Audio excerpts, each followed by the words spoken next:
Hi, good morning. ಸೋಮವಾರ ಬೆಳಗ್ಗೆಯಿಂದ vlog ಮಾಡ್ತಾ ಇದ್ದೀನಿ. ಭಾನುವಾರದ ಲೇಜಿನೆಸ್ನ ಮರೆತು ಫುಲ್ ಆ್ಯಕ್ಟಿವಿಂದ ಎದ್ದು ಇವತ್ತಿನ ದಿನನ ಶುರು ಮಾಡ್ತಾ ಇದ್ದೀನಿ. ಇವತ್ತು ಬೇಗನೆ ಎದ್ದು ವಾಕ್ ಮುಗಿಸ್ಕೊಂಡು ಬಂದು ನಾನು ಬಾಗಿಲಿಗೆ ನೀರು ಹಾಕಿ ನಾನು ಬೆಳಗ್ಗೆ ಎದ್ದು ಬಿಸಿ ನೀರು ಕುಡಿದು ಇನ್ನು ಮಕ್ಕಳಿಬ್ರು ವಾರದಲ್ಲಿ 2-3 ಸಲ ಆಗ್ಲಕಾಯಿ ಇನ್ನೊಂದು 2-3 ಪೀಸ್ ತಿಂತಾರೆ. ಸಿಂಚು ಸ್ವಲ್ಪ ಕಷ್ಟಪಟ್ಟು ತಿಂತಾಳೆ, ಚಿಟ್ಟು ಮತ್ತು ತುಂಬ ಇಷ್ಟಪಟ್ಟು ತಿಂತಾಳೆ. ಹಾಗಾಗಿ ಒಂದು ವೀಡಿಯೋನ ಮಾಡ್ಕೊಂಡಿದ್ದೆ, ಆಲ್ರೆಡಿ ಇನ್ಸ್ಟಾಗ್ರಾಮಲ್ಲಿ ಪೋಸ್ಟ್ ಮಾಡಿದ್ದೀನಿ. ನೀವು ಬೇಕಿದ್ರೆ ಇನ್ಸ್ಟಾಗ್ರಾಮಲ್ಲಿ ಕೂಡ ನೋಡ್ಬೋದು. ಚಂದ ವೀಡಿಯೋಸ್ನ ಅಪ್ಲೋಡ್ ಮಾಡ್ತಾ ಇರ್ತೀನಿ. ನನ್ನ ಇನ್ಸ್ಟಾಗ್ರಾಮ್ ಐಡಿನ ಡಿಸ್ಕ್ರಿಪ್ಷನಲ್ಲಿ ಶೇರ್ ಮಾಡಿರ್ತೀನಿ. ಹಾಗೆಯೇ ನಿಮ್ಮ ಮಕ್ಳುಗಳಿಗೂ ಈ ರೀತಿ ಒಳ್ಳೆ ಹ್ಯಾಬಿಟ್ನ ಖುಷಿಯಾಗಿ ಹೇಳ್ಕೊಡಿ. ಅವಳು ಸ್ಟಾರ್ಟಿಂಗಲ್ಲಿ ಹಿಂಸೆ ಅಂದರೆ ಚಿಳಿಸಿದ್ಲು ಮಕ್ಕನ ಸ್ಟಾರ್ಟಿಂಗ್ ಡೇಸ್ಗಳಲ್ಲಿ ತಿನ್ನುವಾಗ ಚಿಟ್ಟೆ. ಈಗ ಇಷ್ಟಪಟ್ಟು ತಿಂತಾಳೆ. ಇದು 2ನೇ ಪೀಸ್ ತಿನ್ನುವಾಗ ನಾನು ವಿಡಿಯೋ ಮಾಡಿದ್ದು. ಹೆಚ್ಚು ಕಮ್ಮಿ 1-1.5 ಇಂಚಷ್ಟು ಉದ್ದ ಇರುತ್ತೆ. ಹಾಗಲಕಾಯಿ ಪೀಸು 2 ಪೀಸ್ 3 ಪೀಸ್ ತಿಂತಾಳೆ. ಅವಳು ತಿಂತಾಳೆ, ನಾನು ಮಾತ್ರ ತಿನ್ನಲ್ಲ. ಹಾಗೆಯೇ ನಿಮಗೆ ಈ ವಿಡಿಯೋ ನೋಡಿ ಖುಷಿಯಾಗಿರುತ್ತೆ. ನಿಮ್ಮ ಮಕ್ಳುಗಳಿಗೂ ತೋರಿಸಿ. ಎಷ್ಟು ಇಷ್ಟಪಟ್ಟು ತಿಂತಾಳೆ ನೋಡಿ. ಒಂದು ಚೂರು ಮಕ್ಕ ಚಿಳ್ಳು ಅನ್ನಿಸ್ತಿಲ್ಲ, ಪೂರ್ತಿ ಅಗದು ನುಂಗ್ತಾಳೆ. ನಾವು ಜ್ಯೂಸ್ಗಳೆಲ್ಲ ಕಮ್ಮಿ ಮಾಡೋದಿಲ್ಲ, ಇದ್ರ ಹಗದು ತಿನ್ನೋದಕ್ಕೇ ಜಾಸ್ತಿ ಪ್ರಿಫರ್ ಮಾಡ್ತೀನಿ. ಹಾಗೆ ಸಿಂಚು ಸ್ಕೂಲ್ಗೆ ಹೋಗೋದ್ರಲ್ಲಿ ಬ್ರೇಕ್ಫಾಸ್ಟ್ ರೆಡಿ ಮಾಡಬೇಕಲ್ವ. ಹಿಂದಿನ ದಿನವೇ ಏನು ಬೇಕು ಅಂತ ಕೇಳಿರ್ತೀನಿ. ಅದ್ರ ಜೊತೆಗೆ ನಾನೊಂದು ಕೆಲವೊಂದನ್ನು ಆ್ಯಡ್ ಮಾಡಿ ಆರೋಗ್ಯಕರವಾಗಿ ಮತ್ತು ರುಚಿಕರವಾಗಿರೋ ಥರ ಪ್ರಿಪೇರ್ ಮಾಡಿ ಕೊಡ್ತೀನಿ. ನಾವು ಅದೇ ಥರ ತಿಂತೀವಿ. ಹಾಗೆ ನಮ್ಮ ಮನೆಯಲ್ಲಿ ಇವತ್ತಿನ ಬ್ರೇಕ್ಫಾಸ್ಟ್ ಏನಂದರೆ ಟೊಮೆಟೊ ಗೊಜ್ಜು ಮತ್ತು ಚಪಾತಿ. ಸೈಡ್ಸ್ಗೆ ಸೌತೆಕಾಯಿ ಮತ್ತು ಜೋಳನ ಸ್ಟೀಮ್ ಮಾಡೋಣ ಅಂದ್ಕೊಂಡೆ. ಆದರೆ ಸಿಂಜು ನನಗೆ ಸುಟ್ಕೊಂಡಿರೋದು ಬೇಕು ಅಂತಂದು, ಅದಕ್ಕೋಸ್ಕರ ಅವಳು ಒಬ್ಬಳಿಗೆ ಸುಟ್ಬಿಟ್ಟು ಕೊಡ್ತಾಯಿದ್ದೀನಿ. ನಮಗೆ ಸ್ಟೀಮ್ ಮಾಡಲಿಕ್ಕೆ ಇಡ್ತಾಯಿದ್ದೀನಿ.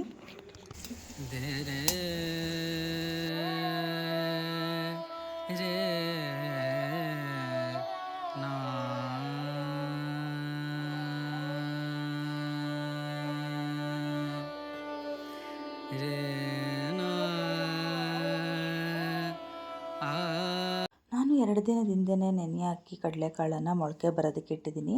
ಸ್ವಲ್ಪ ಮೊಳಕೆ ಬಂದಿದೆ. ಇದು ಜಾಸ್ತಿ ಮೊಳಕೆ ಬರಬೇಕು, ಅವಾಗ ಜಾಸ್ತಿನೇ ನಮಗೆ ಒಳ್ಳೆ ವಿಟಮಿನ್ ಮಿನರಲ್ಸ್ ಸಿಗತ್ತೆ. ಅದಕ್ಕೋಸ್ಕರ ನನಗೆ ಕಡಲೆಕಾಳಲ್ಲಿ ಸ್ವಲ್ಪ ನಿಧಾನ ಮೊಳಕೆ ಬರೋದು.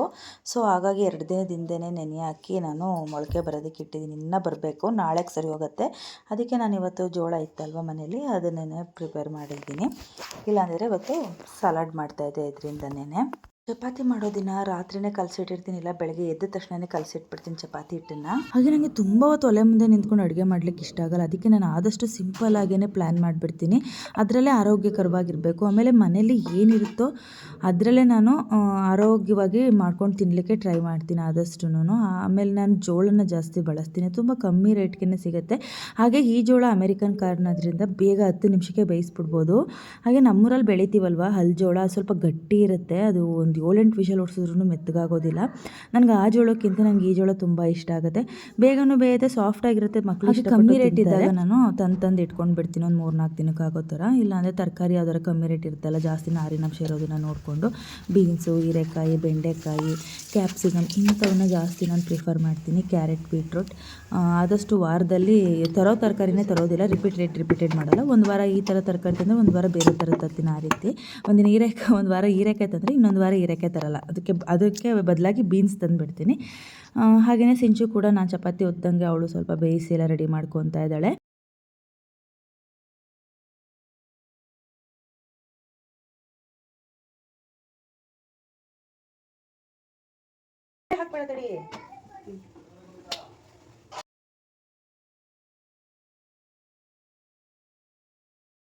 ಬಿಸಿ ಬಿಸಿ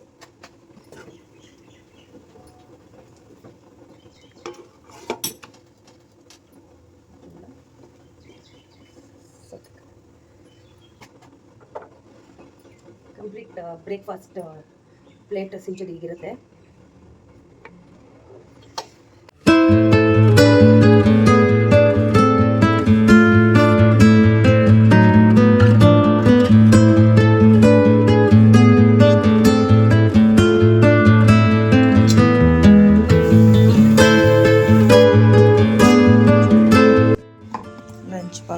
ಅವಳು ಲಂಚ್ ಬಾಕ್ಸ್ಗೆ ತುಂಬ ಹೆವಿ ತೊಗೊಂಡೋಗಿ ಇಷ್ಟಪಡೋದಿಲ್ಲ. ಅದಕ್ಕೆ ನಾನು ಮನೆಯಲ್ಲೇ ಜಾಸ್ತಿ ಕೊಡ್ತೀನಿ ಸೈಡ್ಸ್ನ. ಅಲ್ಲಿಗೆ ಬರೀ 2 ಚಪಾತಿ, ಸ್ವಲ್ಪ ಟೊಮೆಟೊ ಗೊಜ್ಜು, ಸೌತೆಕಾಯಿ, ಇಷ್ಟು ಮಾತ್ರನೇ ಪ್ಯಾಕ್ ಮಾಡೋದು. ಸೌತೆಕಾಯಿ ಆಲ್ಮೋಸ್ಟ್ ನಮ್ಮ ಮನೇಲಿ ಇದ್ದೇ ಇರುತ್ತೆ. ಇಲ್ಲ ಅನ್ನೋ ದಿನ ಏನು ಮಾಡ್ತೀನಿ ಅಂದರೆ ಕಡಲೆ ಬೀಜನ ಸಿಪ್ಪೆ ಸಮೇತ ಹುರಿದು ಕೊಟ್ಟು ಕಳಿಸ್ತೀನಿ. ಈ ರೀತಿಯಾಗಿ ಮನೇಲಿರೋದನ್ನೇ ಆಲ್ಟರ್ನೇಟ್ ಮಾಡ್ತಾ ಇರ್ತೀನಿ. ಈಗ ಸ್ಕೂಲ್ ಶುರು ಆಗಿರೋದ್ರಿಂದ ನಮ್ಮದು ರೊಟೀನ್ ಕೂಡ ಚೇಂಜ್ ಆಗಿದೆ. ರಜೆ ಇದ್ದಾಗೆಲ್ಲ ಲೇಟಾಗಿ ತಿಂಡಿ ಮಾಡೋದು, ಲೇಟಾಗಿ ತಿನ್ನೋದು ಈ ಥರನೇ ಇರ್ತಿತ್ತು. ಈಗ 8:30ಗೆಲ್ಲ ತಿಂಡಿ ಆಗಿಬಿಡುತ್ತಲ್ಲ, ಬಿಸಿ ಬಿಸಿ ನಾವು ಸಹ ಅದೇ ಟೈಮ್ಗೆ ತಿಂದುಬಿಡ್ತೀವಿ ಫ್ಯಾಮಿಲಿ ಎಲ್ಲ ಕುತ್ಕೊಂಡು.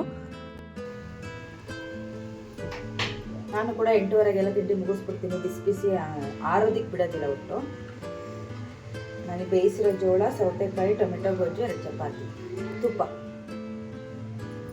Healthy and tasty morning breakfast ನಾನು ಆದಷ್ಟು ಯೋಚನೆ ಮಾಡಿ ಆರೋಗ್ಯಕರವಾಗಿರಬೇಕು ಮತ್ತು ರುಚಿಯಾಗಿರಬೇಕು, ಹಿತ ಅನ್ನಿಸ್ಬೇಕು, ಆ ಥರ ಯೋಚನೆ ಮಾಡಿ ಹಿಂದಿನ ದಿನವೇ ಪ್ಲ್ಯಾನ್ ಮಾಡಿ ಮಾಡಿಬಿಡ್ತೀನಿ.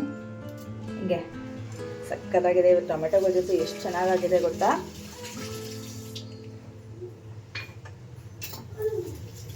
ಟೇಸ್ಟ್ ಮಾಡಿ ಹಂಗೆ ಟೊಮೆಟೊ ಗೊಜ್ಜು ಹೇಗಿದೆ. ಟೊಮೆಟೊ ಗೊಜ್ಜು ರೆಸಿಪಿ ಬೇಕಂದರೆ ನಾನು ಡಿಸ್ಕ್ರಿಪ್ಷನಲ್ಲಿ ಲಿಂಕ್ ಕೊಟ್ಟಿರ್ತೀನಿ, ಸಕ್ಕತ್ತಾಗಿರುತ್ತೆ. ನಾನು ಮಾಡೋ ಟೊಮೆಟೊ ಗೊಜ್ಜು ಟ್ರೈ ಮಾಡಿ ಆಯಿತಾ. ದೇವರಾಜಿಗೆ ರಾತ್ರಿ ಸ್ವಲ್ಪ ಬಿರಿಯಾನಿ ಇತ್ತು, ಅದನ್ನು ಸ್ವಲ್ಪ ಫ್ರೈ ಮಾಡಿ ಜೊತೆಗೆ 2 ಚಪಾತಿ ಕೂಡ ಒತ್ತಿಟ್ಟಿದ್ದೀನಿ.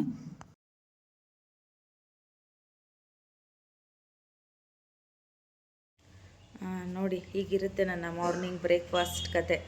ಅಂತಂದರೆ ಬೆಳಗ್ಗೆ ಸಿಂಚುಗೆ ಹಿಂದಿನ ದಿನವೇ ಹೇಳಿರ್ತಾಳೆ ಏನು ತಿಂಡಿ ಬೇಕು ಅಂತ. ಅದ್ರ ಜೊತೆಗೆ ನಾನು ಕೆಲವೊಂದನ್ನು ಆ್ಯಡ್ ಮಾಡಿ ಒಟ್ಟಿನಲ್ಲಿ ಆರೋಗ್ಯವಾಗಿ ಟೇಸ್ಟಿಯಾಗಿರೋ ಥರ ಮಾಡಿ ನಾವು ತಿಂತೀವಿ, ಅವಳಿಗೂ ಕೊಡ್ತೀವಿ. ಇವತ್ತು ಬ್ರೇಕ್ಫಾಸ್ಟ್ ಏನು ಮಾಡ್ತೀನಿ ಮತ್ತು ಲಂಚ್ ಬಾಕ್ಸ್ಗೆ ಏನು ಪ್ಯಾಕ್ ಮಾಡ್ತೀನಿ ಎಲ್ಲ ಶೇರ್ ಮಾಡಿದ್ದೀನಿ. ಸಿಂಪಲ್ ಆಗಿದ್ರೂ ಈ ಬ್ಲಾಗ್ ಉತ್ತಮವಾಗಿದೆ ಅಂತ ಹೇಳೋಕ್ಕೆ ಇಷ್ಟಪಡ್ತೀನಿ. ಸರಿ ಫ್ರೆಂಡ್ಸ್, ಈ ಬ್ಲಾಗ್ ಇಷ್ಟೇ. ಮಾರ್ನಿಂಗ್ ಅಂತನಾರು ಹೇಳ್ಬೋದು, ಇಲ್ಲ ಮಾರ್ನಿಂಗ್ ವೈಬ್ ಅಂತನಾರು ಹೇಳ್ಬೋದು. ಎಂಡ್ ಮಾಡ್ತೀನಿ. ಬಾಯ್ ಬಾಯ್. ಖಾಲಿ ಕ್ವಾರ್ಟರ್ ಬಾಟ್ಲಿ ಹಂಗಲ್ಲ ಆಚೆಗ ಕೋಳೆ ವೈಫ್